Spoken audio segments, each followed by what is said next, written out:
Well, claim denied. 2 words no homeowner wants to hear from their insurance company, especially after a hailstorm, wildfire, or any other disaster. So when Denver7 Investigates heard complaints that one insurer was denying legitimate hail claims, our consumer investigator Jacqueline Allen started digging into state records. And tonight, she tells us how some Coloradans fought back and won.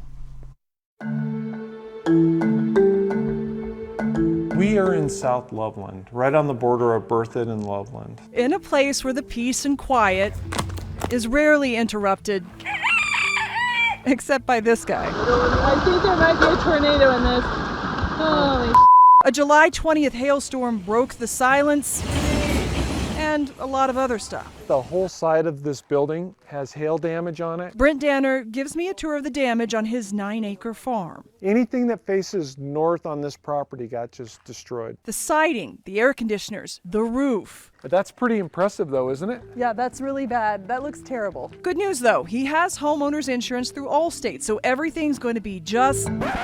They actually made a personal call on Sunday to let us know our claim was denied. Wait, what? Did you think they would deny your claim? No, not at all. They said that they couldn't see the damage and that the damage didn't exceed our $2,500 deductible, which is insane. So, speaking of insane, This is the easy part. we're climbing onto his barn roof This is fresh. to get a first-hand look at the hail damage. Ike John Nissen, the owner of Berthoud-based roofing company RoofLink, calls this damage textbook. What do you see when you're looking at this? Yeah, so from an insurance point of view, you're going to draw a 10-foot box, and in that box you want to see 6 to 8 hits. This would be 1, 2, 3, 4, 5, 6, 7, 8. Should this roof be covered? Yeah, absolutely. He estimates $74,000 in damage on this property. So while they appeal Allstate's denial, we meet the neighbor next door. Also had hail damage, but a very different experience with a different insurance carrier. How long did it take for you to get a check from your insurance company? It took 2 weeks. 2 weeks. Mm-hmm. And you had a check in hand. I did. For context, This is our software that tracks where the storm came through. Nissen says several neighbors in this area are getting their roofs replaced, but many of the homes initially denied have something in common. Allstate. I think this year we're at 21 Allstate claims in my company in the Berthoud area. And the first 8, that's when I reached out to you guys, the first 8 were all denied. We filed a claim with Allstate in late July. It's now October, and we still don't have resolution. I'm hoping that this interview with you and bringing light to this problem will hopefully bring it to a quicker close.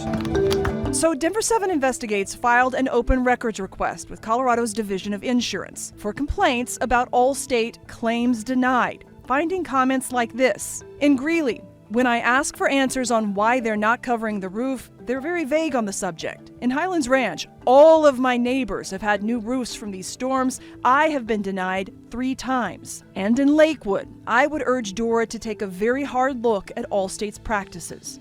All of these people received a payout from Allstate after their complaints. In fact, over the past year, of the 40 closed case summaries we reviewed, 25% resulted in Allstate paying the consumer from $1,500 to $26,000. But in many cases, the investor could not resolve the dispute, stating here, "We do not have authority to compel a company to adjust the claim decision." Should the state do more to protect consumers? I think the state does a good job, a really good job with the tools they have. Attorney Brad Levine specializes in bad faith insurance claims and says state regulators have limited power and mostly just facilitate communication. Not unreasonably delay or deny. So some consumers have to go to court. A 2008 Colorado statute requires insurance companies to not unreasonably deny or delay payment of claims, or they'll pay attorney's fees and double for damages. So they know that there are penalties if they don't behave properly. So we have the law. Right. Does that solve the problem? It does not necessarily solve the problem, and the reason for that has to do with the costs that are involved. That's the catch. These cases often go to federal court and can take years. Back in Loveland, I imagine this could go on for